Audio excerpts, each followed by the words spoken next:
I'd like to share something with you today. I sold away a particular company that I've been a big fan of. If you have followed me since 2019, you have seen me trumpet its performance for many years already. But I've actually sold my final position in this company actually a month plus back.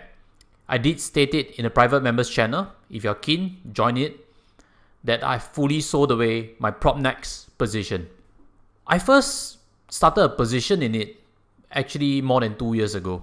If you see this video, my top dividend counter, this was actually released in 21st December 2019. My entry price for Propnex, as you can see in this P&L, hovers around 50 plus to 60 cents. The journey has been very rewarding. I'm thankful for it. It's also been one of my best performance, I would say, throughout my whole investing journey and career. The total gains from this is about $65,000.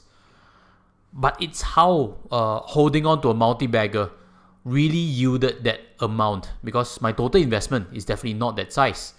At one point, Propnex was once my biggest position. So while I'm telling you that I've sold away, I also like you to make your own decision. I'll present the facts for you. In any case, this is not financial advice. And current price as of this time of filming for Propnex is higher than when I last sold it. But why? Why sell on such a great company? Propnex is still a market leader. If you see over here, they have mentioned that they have crossed 10,000 agents. Fantastic achievement.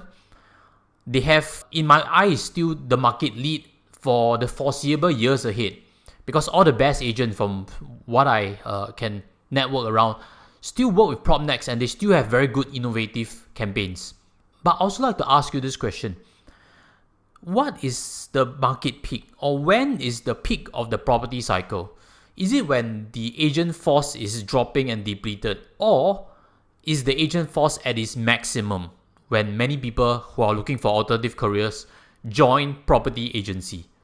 It's very likely the later, correct? Which means at the peak of the market cycle, everything has to look rosy. That's why I'm not afraid to make decisions to be ahead, possibly, of the market direction. In any case, Propnex could continue to go up to $3 or what, for what? I also don't know. I sold out on iFast way too early. So I'm also never 100% correct. But I'm just sharing with you my thoughts, and as well as why I believe we are close to a peak in the property market cycle. Residential property market cycle to be exact. If you haven't tracked news, this is the latest one. First quarter flash estimates for private housing has shown drops already. Let's dig into the information.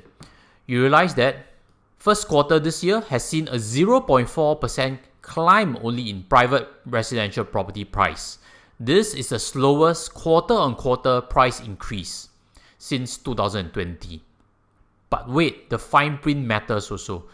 The overall index actually increased because landed properties gained 4%. Landed properties include GCB, and as we know, many multi-millionaires in Singapore, like Razer CEO, like Grab CEO, and Secret Lab CEO have bought their own GCB. I've even done a previous video on it, which I'll leave towards the end of this discussion. So that has really moved the index. But what that has masked is that non-landed properties have actually suffered a drop of 0.6%. Within this subsegment, you also realize more details.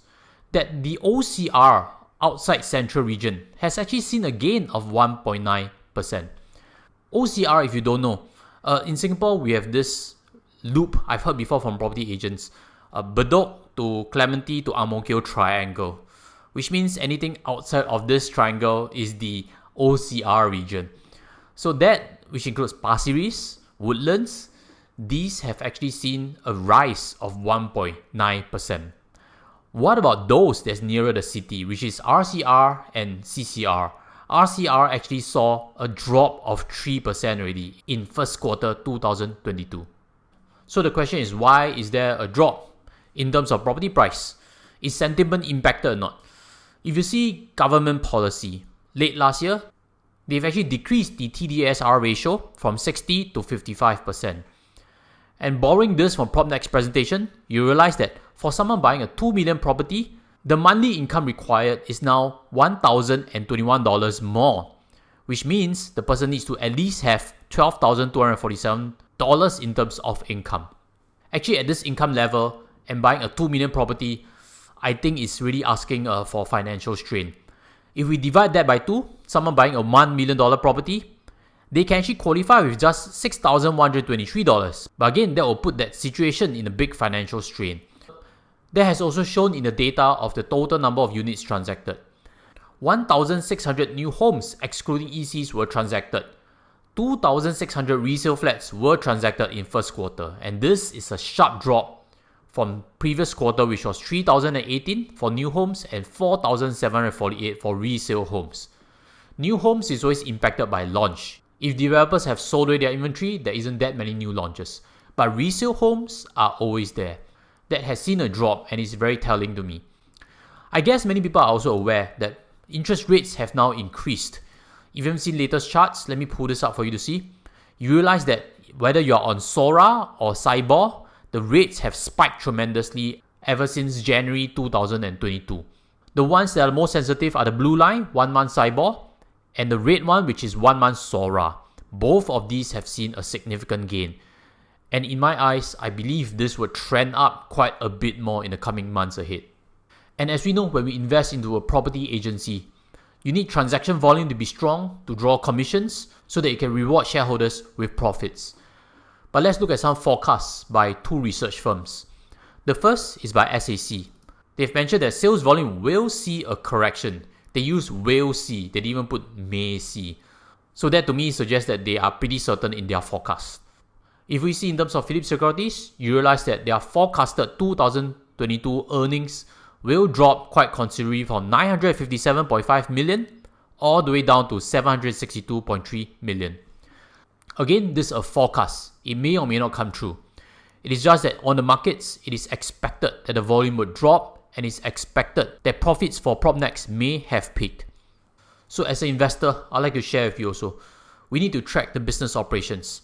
And when we invest in a cyclical business, we also need to guess when the peak is so that we can exit ahead of the peak reaching so that we can protect the profits that we've made.